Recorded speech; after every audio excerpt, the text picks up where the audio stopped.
अज्ञानतिमिरान्धस्य ज्ञानाञ्जनशलाकया चक्षुरुन्मीलितं येन तस्मै श्रीगुरवे नमः।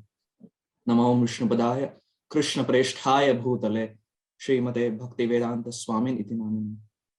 नमस्ते सरस्वती देवे गौरवाणी प्रचारिणे निर्विशेष शून्यवादी पाश्चात्य देशतारिणे। जय श्री कृष्ण चैतन्य प्रभो नित्यानंद श्री अद्वैत गदाधर श्रीवासादि गौर भक्त वृंद।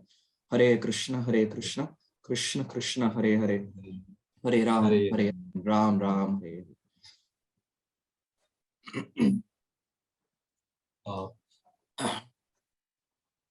Prabhu, Yes, just Prabhu. one request. We can check with audience if Balakrishna Prabhu, is it means shall we go with Hindi or English? What do you suggest? You can check with the audience. Yeah. Prabhuji, yes. So we had actually, I think, planned it in English. Okay. And so let it be in English, Prabhu. If everybody is comfortable.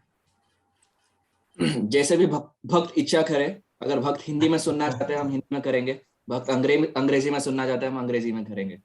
So the organizers, you can take the call. I am okay. Please, devotees, please up chat box में if you, I mean वैसे तो audience दोनों तरह के हैं, सब समझ सकते हैं वो, but again for वो पूरा benefit लेना है हमें आपका, so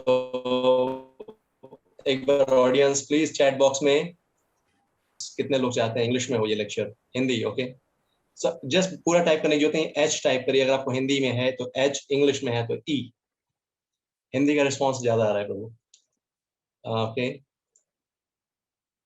ओके, ठीक है, हिंदी का रिस्पांस ज्यादा है. Seems like Hindi response is too much. बाकी आप जैसे कंफर्टेबल हो. Yes please. ठीक है, हिंदी में करेंगे. यस. तो शुरू करने से पूर्व मैं कृष्ण कृपा मूर्ति श्री अभय चरणारविंद भक्ति वेदांत स्वामी श्रील प्रभुपाद, इनके चरण कमलों में दंडवत अर्पण करता हूं, जिन्होंने इस विश्व को कृष्ण प्रेम भेंट सौंपा, ब्रज प्रेम का भेंट सौंपा, श्रीमद् भागवतम का भेंट सौंपा, श्री चैतन्य चरितामृत का भेंट सौंपा. तथापि बलराम जी जो भी पास टाइम्स किए हैं, जो भी लीला किए हैं, ये भी यदि प्रभुपाद जी नहीं होते तो शायद हम कभी जान ही नहीं पाते. तो ऐसे श्री प्रभुपाद जी के चरण कमलों में दंडवत अर्पण करता हूं. तथापि इस्कॉन गुरुग्राम के जितने भी ऑर्गेनाइजर्स हैं, रमेश्वर गिरिधारी प्रभु, बालकृष्ण नंद प्रभु और जितने भी ऑर्गेनाइजर्स हैं, कृष्ण मोहन प्रभु, आप सभी को धन्यवाद अर्पण करता हूं. आपने मुझे योग्य समझा इस सेवा के लिए. वैसे देखा जाए तो मेरी कोई योग्यता है नहीं, लेकिन आप मुझे योग्य समझे तो बहुत बहुत धन्यवाद अर्पण करता हूं. और जितने भी भक्त उपस्थित हैं, आपके चरण कमलों में यही दंडवत अर्पण करता हूं, यही कृपा याचना करता हूं कि आप मेरे लिए प्रार्थना करें ताकि भगवान की प्रस्तुति मैं सही भाव से कर पाऊं, बलराम जी की प्रस्तुति मैं सही भाव से कर पाऊं. कृपया करके दंडवत अर्पण कीजिए, स्वीकार कीजिए मेरी. वांछा कल्पतरुभ्यश्च कृपा सिंधुभ्य एव च पतितानां पावनेभ्यो वैष्णवेभ्यो नमो नमः. बस एक और बात कहना चाहता हूं कि मेरा स्वास्थ्य ठीक नहीं है. I am down, I am under the weather, there is cold and cough. तो अगर कथा के दौरान अगर खांसी आए तो आप कृपया करके माफ कर दीजिए. I will try to speak to the best of my ability, लेकिन क्या करें, वेदर का ऐसा प्रभाव है कि यदि खांसी आ जाए तो आप कृपया करके सारगरी भाव से मुझे माफ कर दीजिए. शास्त्रों में एक बहुत सुंदर श्लोक आता है, माम अनराध्य दुखार्थ कुटुंबासक्त मानस सत्संगो रहितो मर्त्य वृद्ध सेवा परिच्युतः. शास्त्रों में ऐसा कहा गया है कि ऐसे 4 प्रकार के व्यक्ति हैं, those 4 types of people who are very unfortunate. 4 प्रकार के व्यक्ति है, शास्त्र कहता है, जो बहुत अनफॉर्चुनेट है, भाग्यवान नहीं है, भाग्यशाली नहीं है. तो देखते हैं हम उस 4 प्रकार में आते हैं या नहीं. पहला, माम अनाराध्य दुखार्थ. तो ये श्लोक स्वयं भगवान कह रहे हैं पुराणों में. भगवान कहते हैं माम अनाराध्य, आराध्य यानी भगवान की आराधना करना, सेवा करना. माम अनाराध्य, यानी भगवान कहते हैं कि जो व्यक्ति मेरी सेवा नहीं करता, दोज डिवोटीज हु डोंट सर्व मी, जो मेरी पूजा नहीं करते, जो गंध पुष्प धूप दीप नैवेद्य अर्पण नहीं करते, अगरबत्ती नहीं घुमाते, ये ऐसे प्रकार पहले प्रकार के व्यक्ति है जो भाग्यशाली नहीं है, भाग्यवान नहीं है। 4 प्रकार है, लेकिन उसमें ये पहले हैं जो भगवान की पूजा नहीं करते। दूसरा, कुटुंबासक्त मानस, जो कुटुंब के प्रति बहुत आसक्त है, गृहस्थ धर्म के प्रति बहुत आसक्त है, बच्चों के प्रति बहुत आसक्त है। शास्त्र कहता है कि ऐसे व्यक्ति बहुत भाग्यशाली नहीं है। तीसरा, सत्संगो रहितो मर्त्य, जो सत्संग से रहित है, वंचित है, जो भक्त सत्संग कभी सुने ही नहीं है, कभी कथा श्रवण नहीं किए, कभी कीर्तन मेला में नहीं गए, कभी भक्तों के संग नहीं आए, ऐसे जो व्यक्ति है ये भाग्यशाली नहीं है, भाग्यवान नहीं है। और चौथा, वृद्ध सेवा परिच्युतः, जो कभी वृद्ध की सेवा ना किए हो, जो कभी उच्च श्रेणी के भक्त जो है उनकी सेवा ना किए हो, जो सुपीरियर वैष्णव्स है इनकी सेवा ना किए हो। तो शास्त्र ऐसा कहता है कि 4 प्रकार के व्यक्ति है जो भाग्यशाली नहीं है। माम अनाराध्य दुखार्थ, जो भगवान की आराधना ना करते हो। क्या हम आराधना करते हैं रोज? हाँ। तो जो पहला पॉइंट है, that doesn't apply for us. आप जाते हैं सीधा तीसरे पॉइंट पे, दूसरे पॉइंट में हम बाद में आएंगे। आप जाते हैं तीसरे पॉइंट में। तीसरा पॉइंट है माम अनाराध्य दुखार्थ कुटुंबासक्त मानस सत्संगो रहितो मर्त्य। क्या हम सत्संग सुने हैं? हाँ, अब तो सत्संग ही श्रवण कर रहे हैं। 45 डिवोटीज है, हम सब सत्संग ही श्रवण कर रहे हैं, भागवत कथा श्रवण करने वाले हैं, तो हम सत्संग से वंचित नहीं है, हम सत्संग सुने हैं इसके पहले भी। और चौथा, वृद्ध सेवा परिच्युतः, क्या हम सुपीरियर वैष्णव्स की सेवा किए हैं, वृद्ध की सेवा किए हैं, माता पिता की सेवा किए हैं? हाँ, हम माता पिता की भी सेवा किए हैं, जो उच्च श्रेणी के भक्त है, गुरु महाराज है, इन सब की सेवा किए हैं। तो 4 में से 3 पॉइंट तो हम सब किए हैं। भगवान की आराधना किए हैं, भगवान नाम जपते हैं, सत्संग भक्तों के बीच आए हैं, और जो वृद्ध है इनकी भी सेवा किए हैं। लेकिन दूसरा पॉइंट है कुटुंबासक्त मानस। अब हमारे समक्ष ऐसे कोई विरलाई होगा जो ये कहे कि वो कुटुंब से आसक्त नहीं है। मैं तो नहीं कहूंगा, क्योंकि मैं तो आसक्त हूँ, माता पिता के प्रति आसक्त हूँ, भाई के प्रति आसक्त हूँ, तो मैं तो नहीं कहूंगा। लेकिन शायद ऐसे कोई है जो ये कहे कि वो कुटुंब इसके प्रति आसक्त ना हो। लेकिन भगवान इतने दयालु है, भगवान कहते हैं कि 4 में अगर आप यदि 3 भी कर रहे हो तो सिर्फ समय की देरी है, समय की बात है कि आप कुटुंब से भी आसक्ति छोड़ दोगे। You will lose the attachment to your family if you constantly keep doing the other 3 things. तो इसमें निराश होने की कोई आवश्यकता नहीं है, निराश होने की कोई बात नहीं है। अगर हम भगवान की भक्ति करें, भगवान भक्तों के समक्ष रहे, भगवान नाम जपे, तो कुटुंब के प्रति जो आसक्ति है वो भी चला जाएगा। तो ये कहते हम क्लास की अब शुरुआत करेंगे। ये तो सिर्फ इंट्रोडक्शन था, क्लास की हम अब शुरुआत करेंगे। क्लास शुरू करने से पूर्व बलराम जी की तो कई सारे कथा हैं। हम देखते हैं भागवत के 10वें स्कंद में प्रभुपाद जी विस्तार से कई सारे कथा दिए हैं। विश्वनाथ चक्रवर्ती, श्रीपाद सनातन गोस्वामी कई सारे टीका दिए हैं इस लीला को डेकोरेट करने के लिए। लेकिन जैसे प्रभुपाद जी हमेशा कहते हैं कि लीला सुनना ये बहुत अच्छी बात है, काफी मनोरंजन देती है लीला सुनना। लेकिन अगर हम लीला बिना तत्व के सुने तो it is not different from hearing Harry Potter. जैसे हम हैरी पॉटर कोई नॉवल पढ़ते हैं, हम सिर्फ स्टोरी पढ़ लेते हैं, लेकिन उसमें कोई तत्व नहीं है। लेकिन अगर हम भगवान की भी कथा सिर्फ ऐसे ही सुने बिना तत्व के, तो करोड़ों के लिए तो मनोरंजन है, लेकिन the heart never gets transformed. यदि हम ये चाहते हैं कि हमारे जो हृदय है इसका ट्रांसफॉर्मेशन हो, तो तत्व सुनना अति आवश्यक है। तो हम कथा तो जरूर सुनेंगे, क्योंकि टॉपिक था pastimes of lord Balram ji, तो कथा जरूर सुनेंगे। लेकिन कथा के पूर्व हम थोड़ी चर्चा करेंगे जो प्रभुपाद जी कहते हैं, जो हमारे आचार्यगण कहते हैं बलराम जी और कृष्ण के विषय में। क्योंकि बलराम पूर्णिमा तो 22 तारीख को है और उसके 8 दिन बाद कृष्ण जन्माष्टमी है। तो हम साथ ही साथ, मैं सोचा क्यों ना साथ ही साथ हम बलराम जी और कृष्ण के तत्व पर थोड़ी रोशनी डालें। और ये तत्व ऐसा चीज है, जब हम कथा श्रवण करते हैं, स्टोरी श्रवण करते हैं, सब आतुर रहते हैं, सब आराम से सुनते हैं, लेकिन जब तत्व की बारी आती है, उबासी आती है, आलस आ जाता है, हाथ ऊपर चले जाते हैं, प्रभु जी आप सिर्फ कथा सुनाइए, सिर्फ स्टोरी सुनाइए, तत्व नहीं सुनाइए प्रभु जी। लेकिन जैसे प्रभुपाद जी कहते हैं कि तत्व इज ऑल्सो इक्वली इंपॉर्टेंट। सिद्धांत बोलिए चित्ते न कर आलस, यह होइते कृष्ण लागे सुदृढ़ मानस। श्री कविराज गोस्वामी चैतन्य चरितामृत नामक ग्रंथ में कहते हैं, जिन्होंने रचना की है चैतन्य चरितामृत की, वे कहते हैं कि सिद्धांत बोलिए चित्ते न कर आलस। जब भी सिद्धांत की बात आती है, आप कृपया करके आलस ना कीजिए। ये कौन कह रहा है? मैं नहीं, ये कविराज गोस्वामी कहते हैं। सिद्धांत बोलिए चित्ते न कर आलस, कृपया करके आलस मत कीजिए।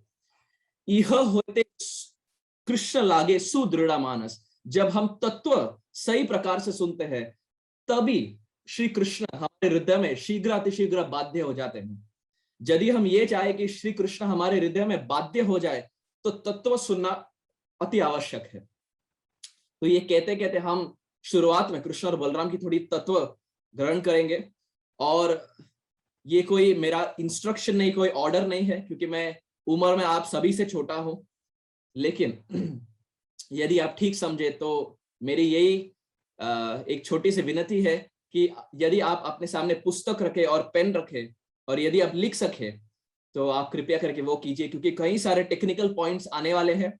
और यदि बुक ना हो तो वो बाउंसर की तरह ऊपर से चला जाएगा। लेकिन यदि हमारे सामने एक बुक हो और हम लिख सके, सो वी विल रिमेंबर। इसीलिए कलयुग में कहते हैं कि कलयुग में मस्तक में नहीं, पुस्तक में हम सब याद रखते हैं। क्योंकि हम बहुत सारी चीज मस्तक में याद रखने की कोशिश करते हैं, लेकिन वही 6 महीने 1 साल बाद हम सब भूल जाते हैं। लेकिन यदि अगर पुस्तक में हो और मस्तक में ना हो, पुस्तक को देख के हम स्मरण कर सकते हैं।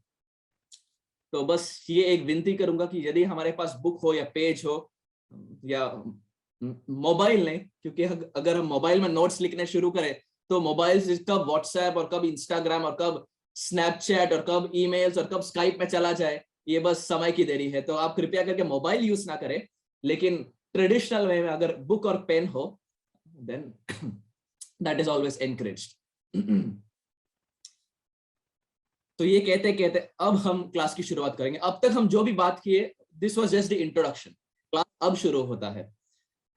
श्री कृष्ण वृंदावन में जब भगवान थे, ऐसे श्री कृष्ण जो वृंदावन में है, इन्हें कहते हैं स्वयं रूप कृष्ण या स्वयं प्रकाश। अब काफी टेक्निकल टर्म्स आने वाले हैं। अगले 10-15 मिनट के लिए आप सभी कार्य छोड़ दीजिए, जो भी आसपास है सभी कार्य छोड़ दीजिए और कृपया करके पूरा 100% दीजिए। बिकॉज अगर हम ये टेक्निकल एस्पेक्ट समझे तो कई सारे जो ब्रोकन पीसेस है हम आगे समझ पाएंगे। कई सारे भगवान की जो लीला है, हम इस तत्व के with the help of this तत्व we will be able to understand। तो कृपया करके सारे कार्य छोड़ दीजिए और अगले 10-15 मिनट के लिए try to give all your attention। भगवान कृष्ण जब वृंदावन में है, ऐसे भगवान कृष्ण, इन्हें हम कहते हैं स्वयं रूप कृष्ण या स्वयं प्रकाश। क्यों स्वयं प्रकाश? क्यों? क्योंकि ही इज द मूल, ही इज द ओरिजिन। भगवान जब वृंदावन में है, ये मूल है।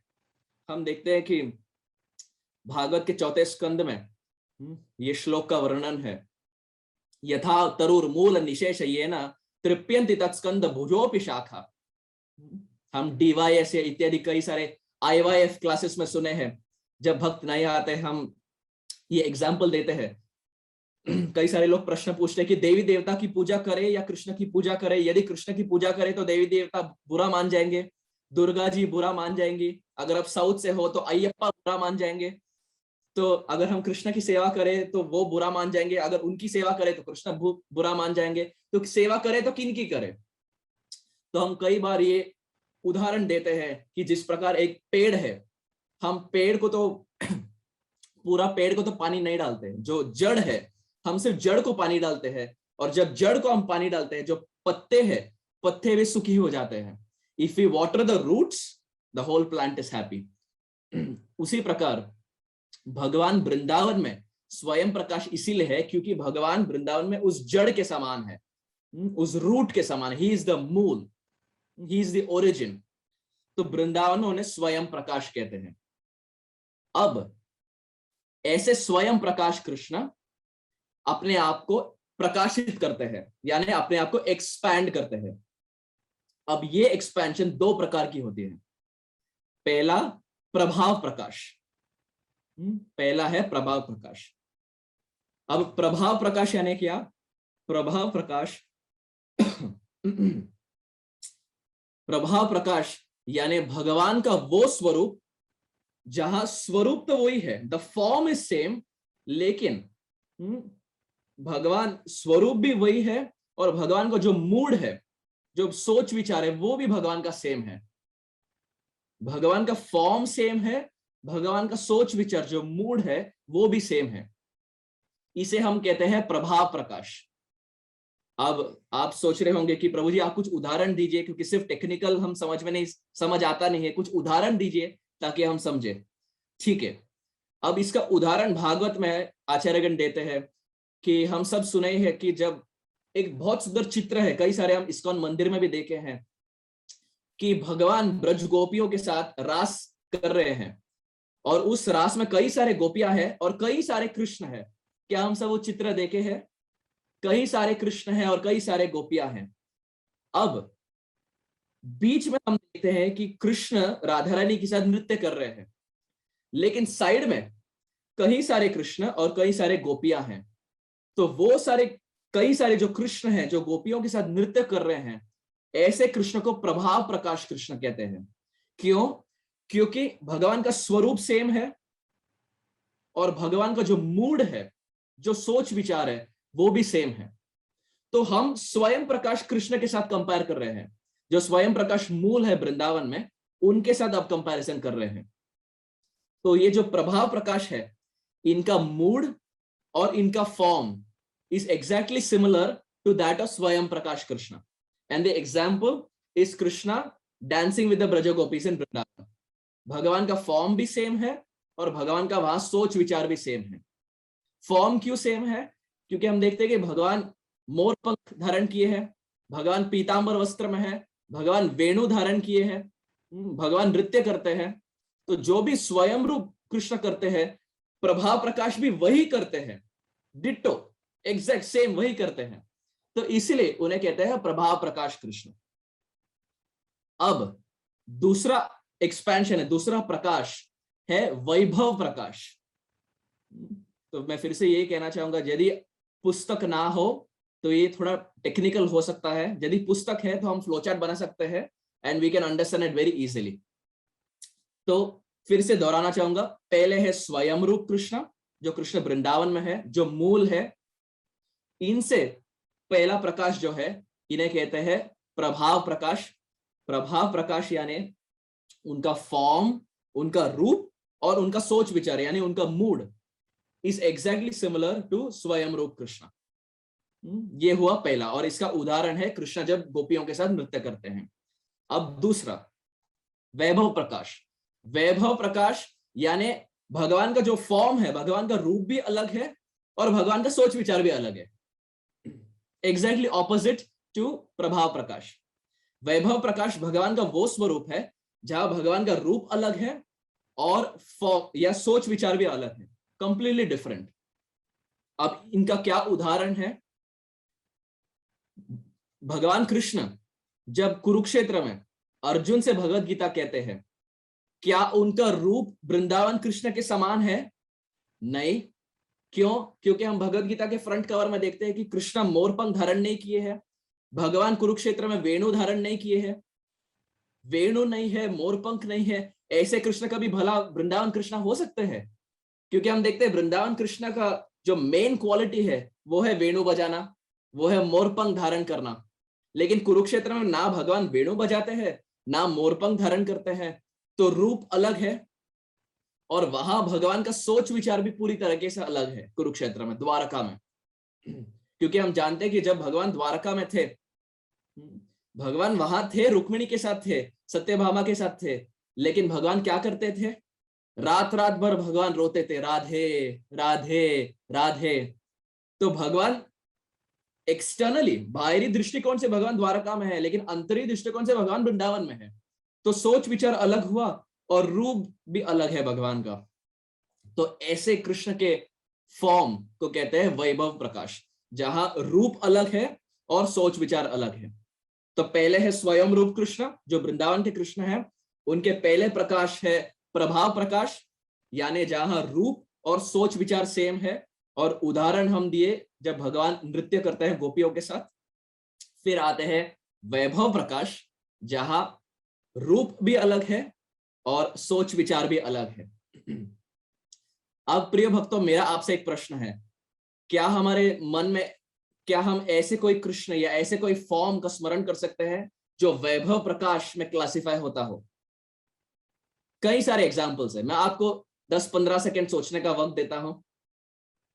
शायद मैं उत्तर दे भी दिया, जब मैं कह रहा था मैं शायद उत्तर दे भी दिया इसका।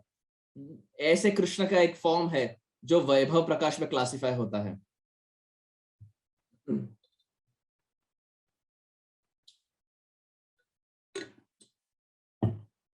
जब भगवान द्वारका में थे, हाँ जी, द्वारकाधीश, तो जब भगवान द्वारका में रहते हैं, that is an example of प्रभाव प्रकाश। That is an example, I am sorry, that is an example of वैभव प्रकाश। क्यों? क्योंकि वहां भगवान का जो फॉर्म है, फॉर्म भी अलग है और भगवान का सोच विचार भी अलग है। तो स्वयं रूप कृष्ण, उनका पहला प्रकाश है प्रभाव प्रकाश, दूसरा प्रकाश है वैभव प्रकाश। अब ये तो हुआ द्वारका में, ये तो हुआ कुरुक्षेत्र में। अब आते हैं वृंदावन में।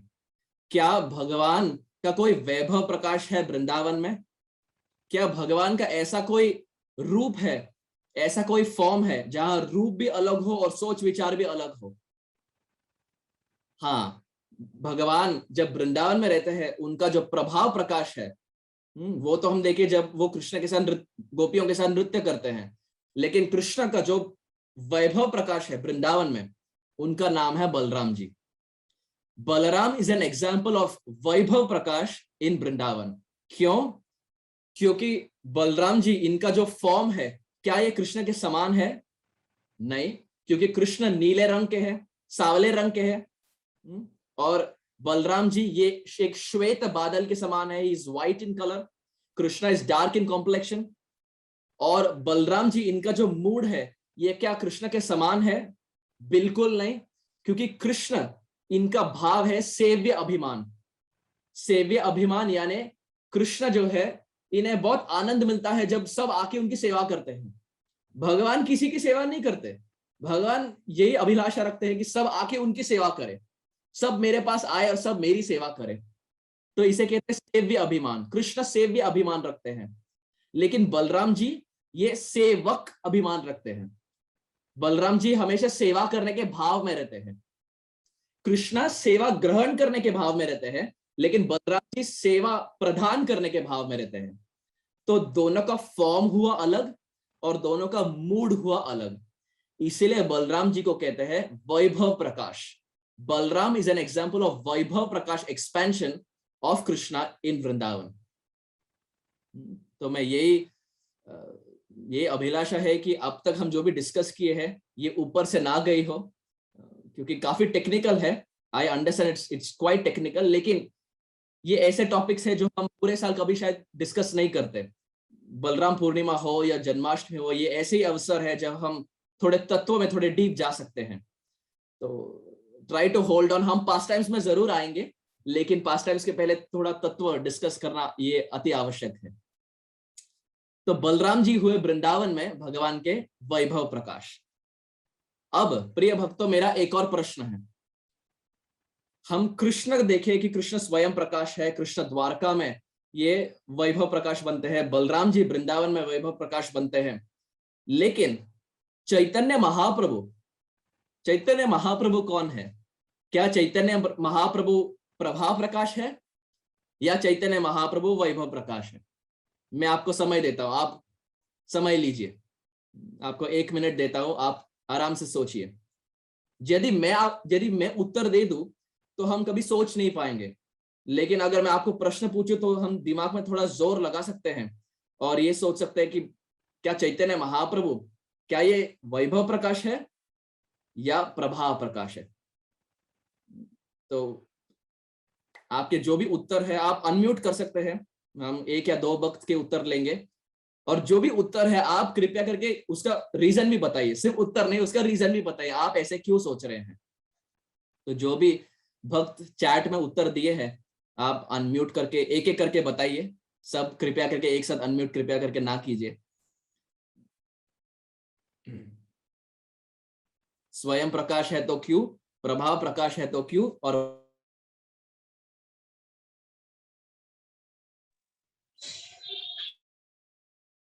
हरे कृष्ण, प्रणाम प्रभु जी। गौरंगा प्रभु जी वैभव प्रकाश है क्योंकि उनका फॉर्म एंड मूड डिफरेंट होती है ना। हरि बोल। ठीक है, ओके, ठीक है, अब हम प्रभु जी की तरफ जाते हैं। हरे कृष्ण प्रभु जी।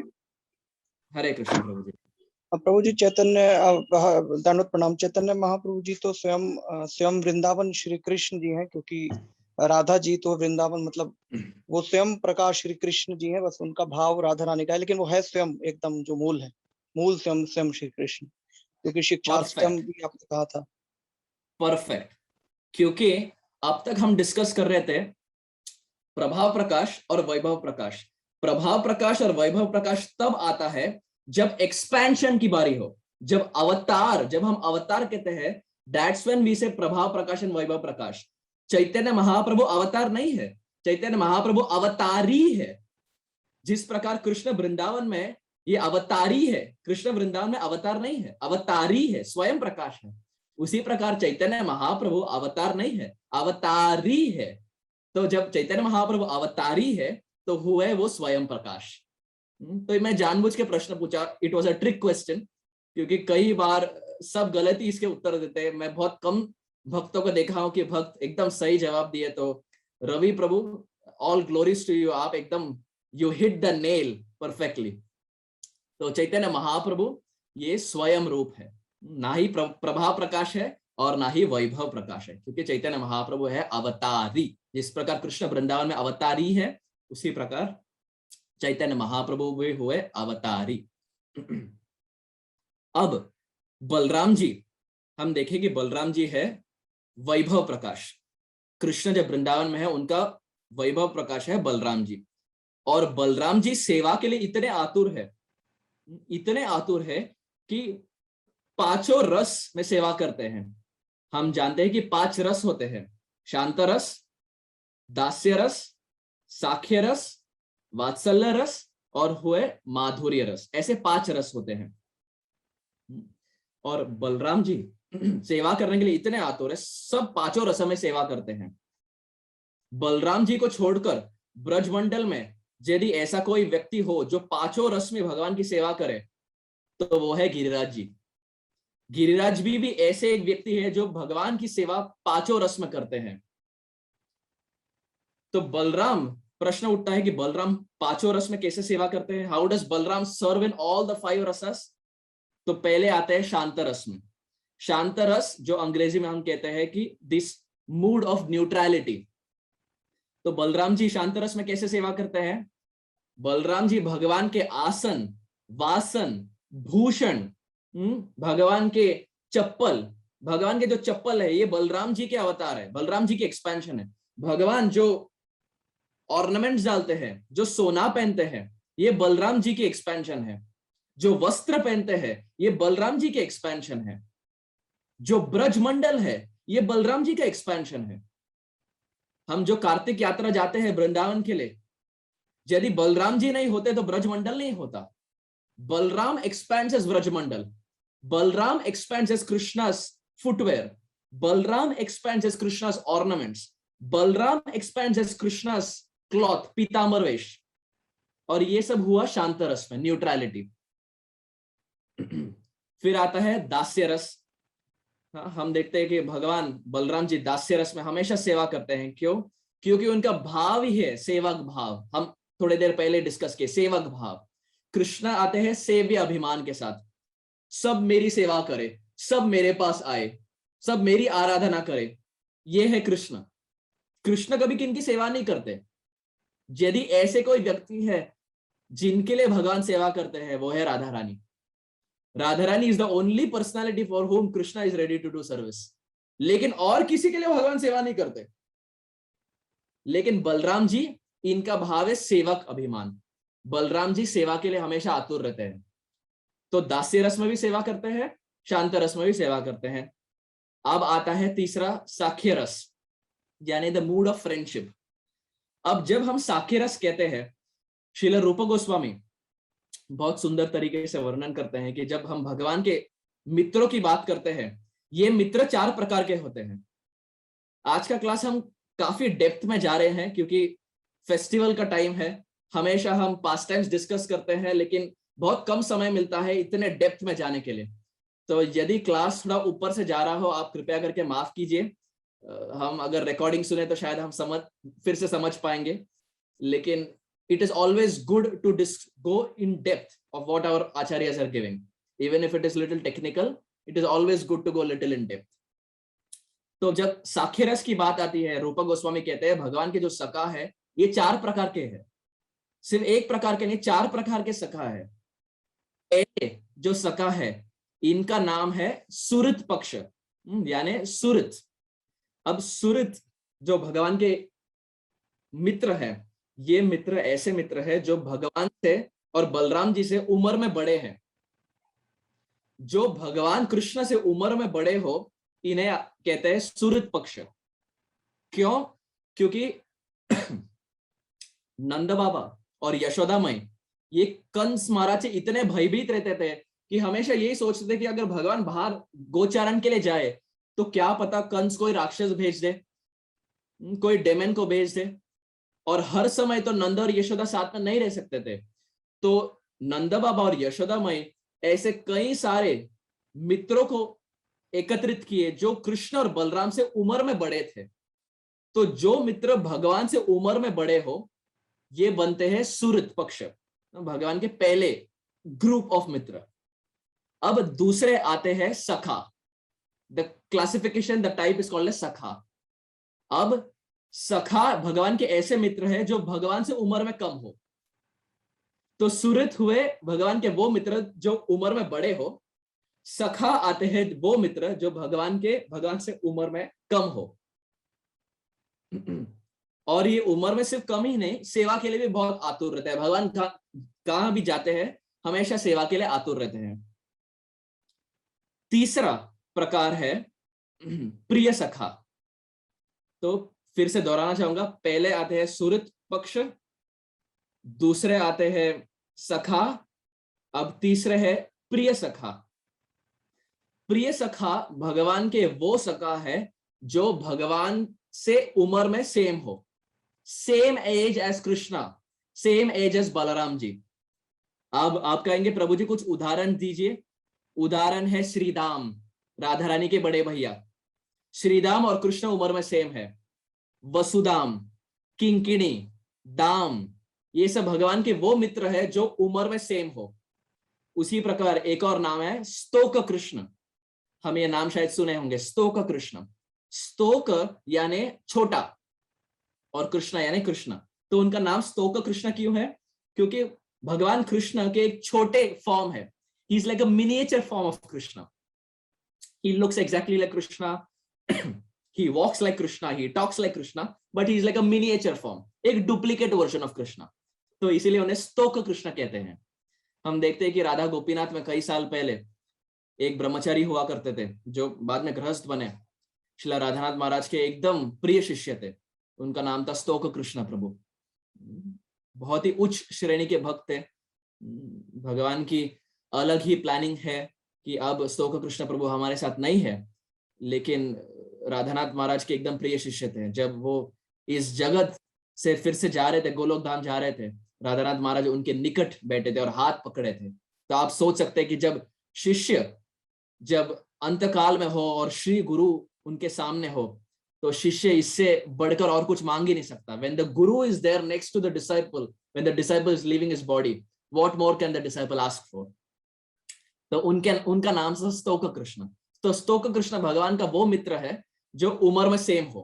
और ये ऐसे मित्र है जो भगवान के साथ लड़ाई करते हो, भगवान के साथ माखन चुराने जाते हो। हम सुनते हैं ना कई बार 10वें स्कंद में कि ऐसे भगवान के मित्र थे जो माखन चुराने गए, भगवान के साथ मारामारी किए।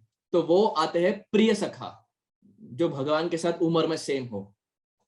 और last the fourth type is प्रिय नर्म सखा। प्रिय नर्म सखा, प्रिय नर्म सखा यानी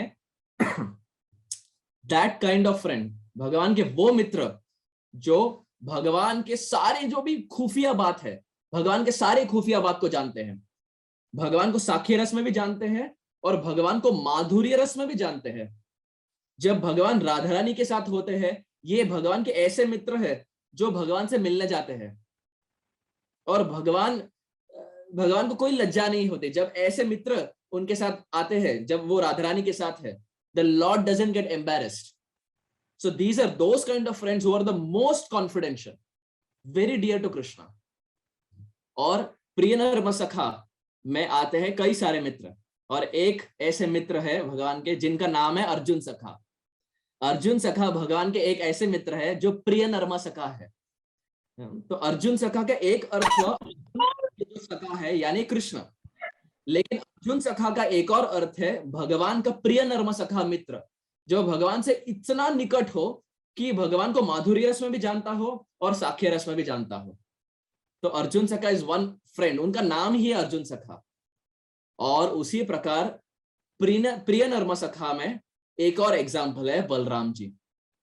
Balram ji is another classification, another example of प्रिय नर्म सखा। He is in that category where he knows Krishna and Madhurya, and he also knows Krishna in Sakhya Ras. तो हुए बलराम जी शांत रस में सेवा करते हैं, दास्य रस में सेवा करते हैं, साख्य रस में सेवा करते हैं, और वात्सल्य रस में तो सेवा करते ही हैं क्योंकि बड़े भाई है, तो बड़े भाई के समान हमेशा रक्षा करते हैं। जिस प्रकार हम बाहर जाते हैं, परछाई हमेशा हमारे साथ होती है। अगर हमारे साथ कोई परिवार वाले ना भी हो, परछाई ऐसी एक चीज है जो हमारे साथ हमेशा होती हो। उसी प्रकार कृष्ण की अगर कोई परछाई हो तो वो है बलराम जी। बलराम जी हमेशा कृष्ण के साथ होते हैं, हमेशा रक्षा करते हैं कृष्ण की। तो वात्सल्य रस, एक माता पिता के समान भी बलराम जी सेवा करते हैं। और अंत में हुआ माधुर्य रस। अब प्रश्न उठता है, क्या बलराम जी माधुर्य रस में भी सेवा करते हैं? हाँ, बलराम जी माधुर्य रस में भी सेवा करते हैं, लेकिन जब बलराम जी माधुर्य रस में सेवा करते हैं, बलराम जी अपना रूप चेंज कर लेते हैं। बलराम के तौर में सेवा नहीं करते, लेकिन रूप बदल देते हैं। क्या कोई भक्त बता सकता है कि बलराम जी माधुर्य रस में कैसे सेवा करते हैं? क्या है उनका नाम? Yes, I think someone raised the hand.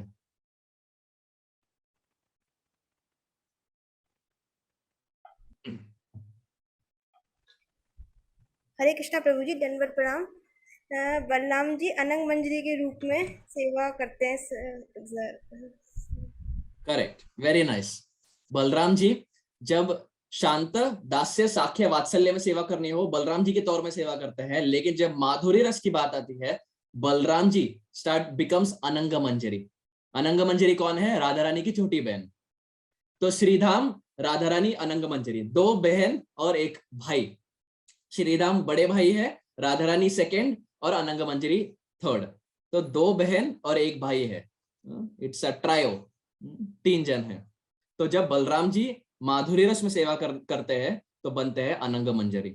तो इस प्रकार हम देखते हैं कि बलराम जी 5 रस में सेवा करते हैं। ऐसे बहुत कम भक्त है जो 5 रस में सेवा करते हैं। कई बार हम देखते हैं कि भक्त 1 रस में सेवा करते हैं या 2 रस में सेवा करते हैं, लेकिन 5 रस में सेवा करना ये बहुत कम भक्त है।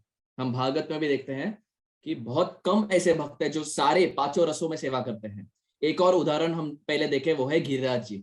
गिरिराज कैसे से 5 में रस में सेवा करते हैं, ये अलग टॉपिक है, हम कुछ अलग टाइम पर डिस्कस करेंगे।